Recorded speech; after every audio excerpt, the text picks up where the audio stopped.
Muy, pero muy buenos días, queridos oyentes. Bienvenidos a este tiempo devocional donde nos levantamos a buscar a Dios, su presencia y su palabra en la vida de cada uno de nosotros. Bienvenidos a este espacio llamado Maná, fuente de bendición y salud espiritual para todos aquellos que se acercan.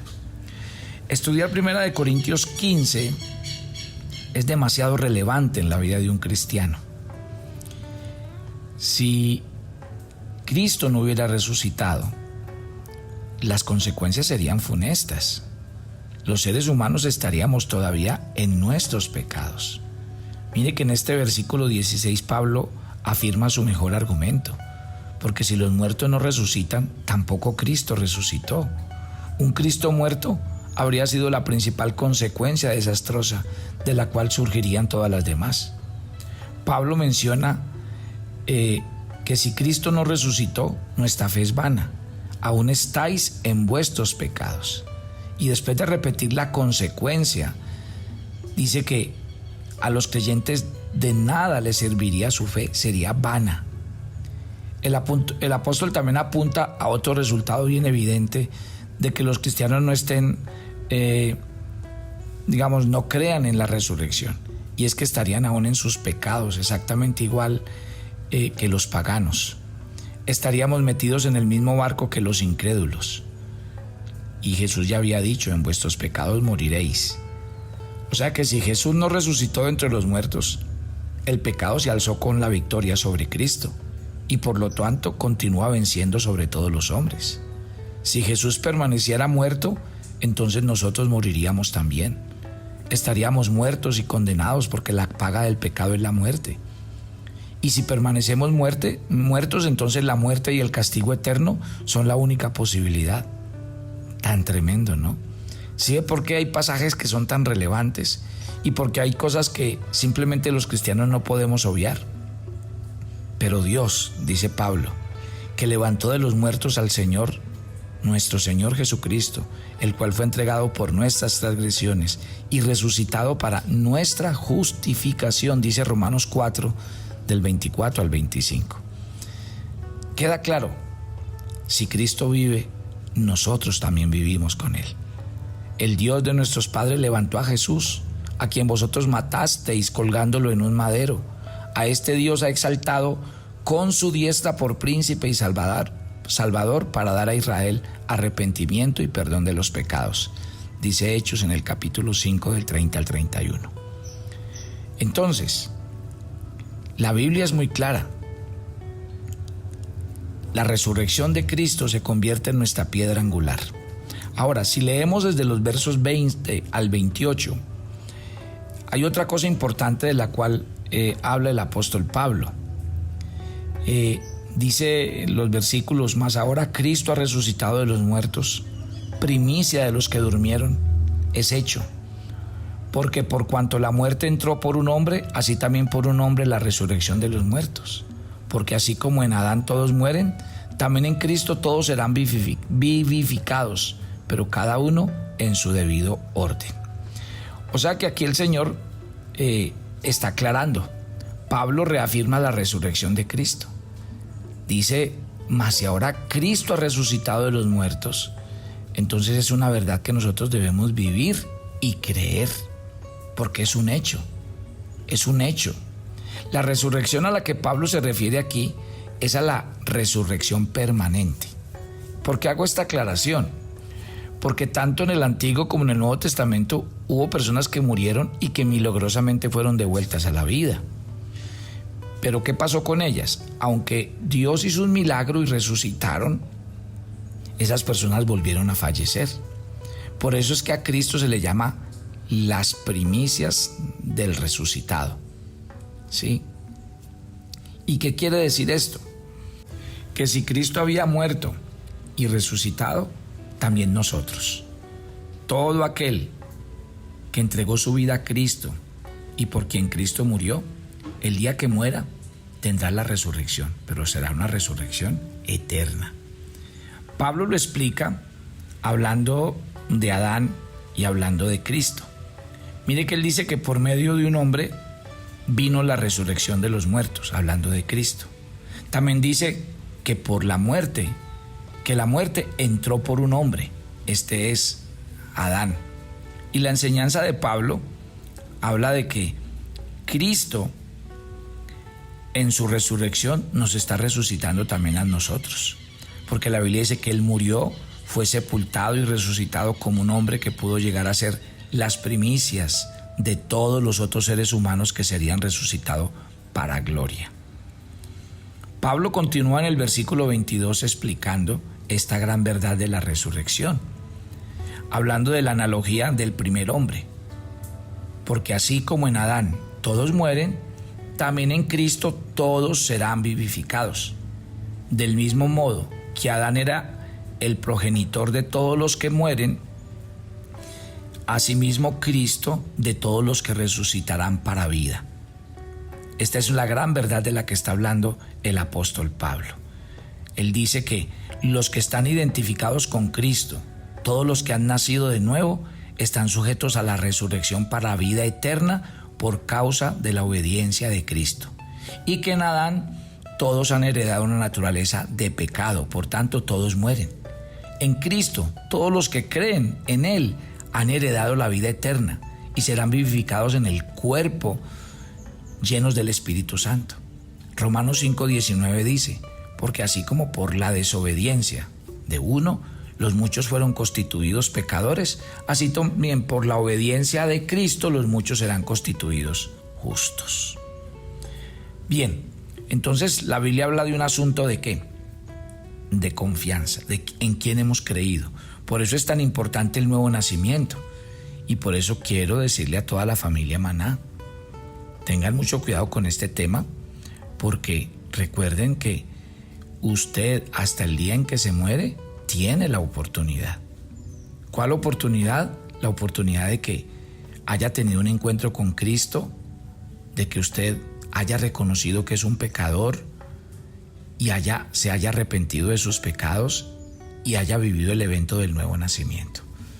Quiero decirle, después de que una persona muere, no hay absolutamente nada que hacer. Es en vida que tenemos que tomar una decisión. Y este tema de la resurrección es muy importante porque Pablo lo aborda desde Adán. Y dice, ¿con quién estamos identificados? Adán lo único que dejó fue una herencia de muerte, de castigo y condenación eterna. Mientras que en Cristo es una herencia de resurrección, de vida eterna, de gloria. Aunque la herencia en ambos casos es tanto corporal como espiritual, aquí Pablo hace hincapié sobre todo en lo corporal, porque dice que por medio del pecado de Adán, el hombre muere espiritualmente y queda sujeto a muerte, no solamente espiritual, la muerte corporal. Si una persona se muere sin aceptar a Cristo, cuando despierta en la segunda resurrección, y el que despierta en la segunda resurrección es para condenación, porque no tiene el abogado que es Cristo. Asimismo, por medio de Cristo, los creyentes reciben vida espiritual y serán resucitados corporalmente. A continuación, Pablo entra como en lo que será el orden. ¿Se acuerdan que él habló de las primicias? Bueno, precisamente el plan de la resurrección, Cristo es las primicias. Los que somos de Cristo en su venida, somos la cosecha completa. ¿Sí? Sin embargo, a diferencia de la cosecha, recuerden que la resurrección fue el primer evento, pero en cuanto al tiempo, no sabemos en realidad cuándo va a ser el final de todas las cosas. ¿Cuándo vendrá el Señor para resucitar y arrebatar a su pueblo y establecer su reino? No sabemos el tiempo, no sabemos la generación, pero sí conocemos el orden. ¿Cuál es el orden? Dice claramente que la resurrección de los creyentes, dice, primero, los que son de Cristo. Y cuando habla de esto, dice que sucederá en 3 etapas según diferentes grupos de creyentes. Se los voy a mencionar. Inicialmente tendremos la resurrección de la iglesia. ¿Quiénes son estos? La de los creyentes que han llegado con su fe salvadora desde Pentecostés hasta el arrebatamiento. Yo eso se los he explicado a ustedes cuando hicimos el estudio de Apocalipsis. ¿Se acuerda que por allá dice en Primera de Tesalonicenses 4? Porque el Señor mismo con voz de mando, con voz de arcángel y con trompeta de Dios descenderá del cielo y los muertos en Cristo resucitarán primero. Dice que se unirán a ellos los santos vivos para encontrarse con el Señor en el aire y ascender al cielo. O sea que ahí tenemos la resurrección de los creyentes. Luego dice la Biblia que a continuación vendrá la resurrección de los santos de la tribulación. ¿Y quiénes son ellos? Recuerden que muchos se van a quedar en la tribulación, en esos 7 años durante el cual va a haber mucha persecución, sufrimiento por causa de Cristo. Pero también dice la Biblia que muchas personas se convertirán en aquel tiempo, ¿sí? Entonces dice la Biblia que esos cristianos empezarán en aquel tiempo de la gran tribulación a predicar, a enseñar. Bueno, muchos morirán perseguidos por predicar el evangelio.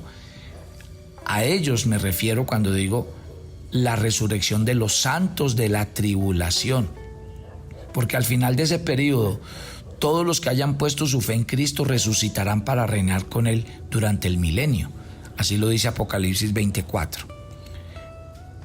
Luego tendrá lugar la resurrección de los santos del Antiguo Testamento. O sea, los que murieron creyendo en la salvación. Para ellos no estaba el nombre de Cristo, pero sí creían en una salvación y murieron esperándola. O sea que el tercer grupo a resucitar son los santos del Antiguo Testamento, prometida por el profeta Daniel, cuando dice en el capítulo 12, en el verso 2, y muchos de los que duermen en el polvo de la tierra serán despertados, unos para vida eterna, otros para vergüenza y confusión perpetua. Era el último grupo y es la única resurrección que será, ojo, la de los injustos. Y era lo que le acabo de decir, la Biblia la llama la segunda resurrección. Serán resucitados, pero para condenación y castigo eterno, al final del reinado de los 1000 años de Cristo. Y así lo dice Juan 5:29. Los salvados habrán resucitado para vida eterna, pero los no salvos serán resucitados para muerte eterna. La Biblia la llama la segunda muerte. Esto es muy importante, mi querida familia, entenderlo. Y por eso estamos hablando del orden de la resurrección según lo que plantean las Escrituras. ¿Por qué la Biblia la llama así? Pues mi querida familia, mire, el que despierte delante del trono blanco, porque dice que esa resurrección será delante del trono de Dios, del trono blanco. Si alguien despierta frente al trono blanco, al trono de Dios, allí no está Cristo. Y cuando Cristo no está, no hay mediador. Cuando Cristo no está, no hay abogado. En cambio, los que se van con Cristo a vivir lo que se llamará el tribunal de Cristo y las bodas del Cordero, están con Él. Por eso el sello de la salvación está planteado en la palabra del Señor. Cristo es el único que salva. Entonces, luego dice Pablo, va a venir el fin, cuando el Señor entregue el reino al Dios y Padre, cuando haya suprimido todo dominio, toda autoridad, toda potencia. Porque preciso es que Él reine hasta que haya puesto a todos sus enemigos debajo de sus pies. Nos está diciendo Primera de Corintios capítulo 15 del 24 al 28. Otro aspecto del plan de la resurrección que Pablo considera aquí es lo que podemos llamar la restauración. Y el apóstol lo resume así. Dice, luego, hablando de un interpalo entre la resurrección en su venida y el establecimiento de su reino, que fue lo que planteó el Señor en Mateo 24 y 25, donde nos habla de todas las señales que precederán a su reino, incluso la señal del Hijo del Hombre en el cielo y la reunión de todos los elegidos.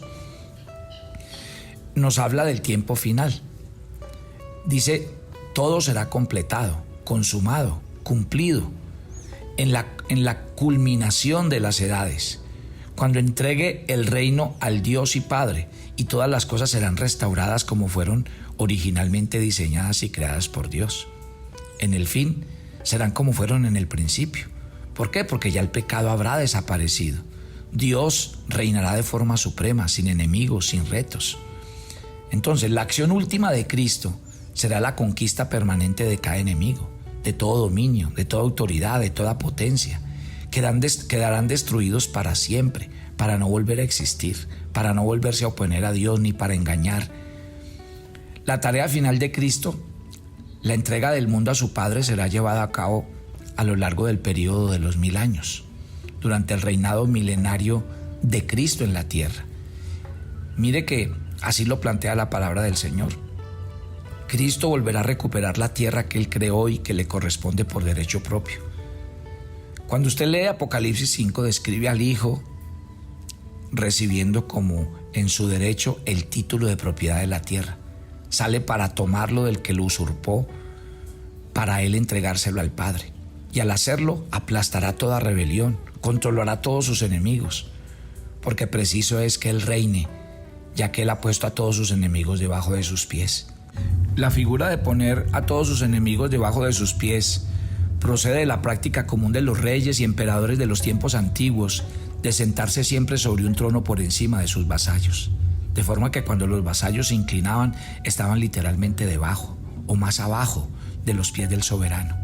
Con los enemigos, obviamente un rey ponía literalmente su pie encima del cuello del rey o general conquistado, simbolizando así el total sometimiento del enemigo. La Biblia dice que en su reino milenario todos los enemigos de Cristo quedarán sometidos a Él, debajo de sus pies, para que el plan soberano de Dios quede cumplido. Recuerde, durante el milenio no se tolerará ninguna rebelión abierta. Claro que habrá rebeldía en el corazón de los enemigos de Cristo, debido a que sus enemigos no se someterán a Él de buen agrado. Tendrá que regirlos con vara de hierro, pero serán sometidos. Al final de los 1000 años, Satanás será dejado en libertad por un poco de tiempo, pero aunque se llevará una última rebelión contra Dios y su reino, dice Apocalipsis 20, después de lo cual Él y todos los que le pertenecen serán desterrados al infierno para sufrir eternamente en el lago de fuego. Mi querida familia, yo espero que estos temas sean de interés para su vida y por eso pues nos tomamos el tiempo para que usted los pueda entender más claramente. Mañana vamos a hablar de qué le pasa al cuerpo, cómo es el cuerpo resucitado. Yo sé que va a ser algo muy interesante. Padre, gracias por esta mañana. Y yo quiero hacer una oración hoy por aquellos que no han aceptado a Jesús. Esto no es un juego y el cielo ni el infierno es un invento de los hombres, de las iglesias. Es algo real y nosotros tenemos que pensar una eternidad con Dios o una eternidad sin Él. Si usted está oyendo este mensaje, si usted oye Maná regularmente, recuerde que la vida religiosa no es la que nos lleva al cielo. Lo que nos lleva al cielo es realmente haber aceptado a Jesús, haberle entregado nuestro corazón, habernos arrepentido de todos nuestros pecados. La religiosidad no alcanza. No se trata de ser buena persona, ni de no hacerle mal a nadie. Porque para entrar al cielo, la salvación solamente la puede dar Jesús, viviendo en el corazón de una persona. Piense esta mañana y dígale al Espíritu Santo si usted realmente necesita recibir a Cristo en su corazón, si usted realmente ha vivido esa experiencia del nuevo nacimiento. Si usted no lo ha hecho, hágalo y hágalo hoy, porque el día y la hora no lo sabemos. O cuando venga el Señor por toda la humanidad o cuando venga por cada uno de nosotros a manera personal. Y para ese día debemos estar preparados. Busque a Dios, acérquese a Él y entréguele su corazón. Señor, te entregamos este día, ve delante de nosotros, cuídanos, guárdanos y gracias por estar con nosotros en Cristo Jesús. Amén y amén. Los espero mañana. Bendiciones para todos.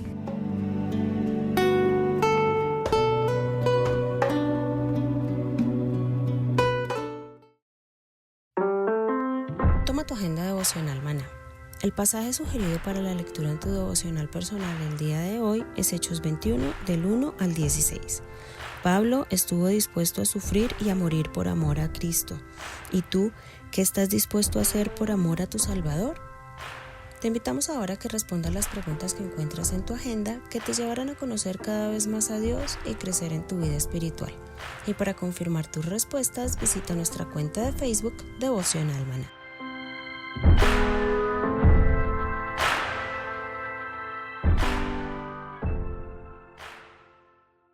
¿Quieres enterarte de nuestros temas, reuniones y devocionales? Suscríbete a nuestro canal de YouTube Devocional Maná y da clic en la campanita de cualquiera de nuestros videos para activar el recordatorio. Todos los miércoles a las 7 de la noche tenemos una invitación para las mujeres que quieren conocer más a Dios. Conéctate por nuestro canal de YouTube Devocional Maná. Te esperamos.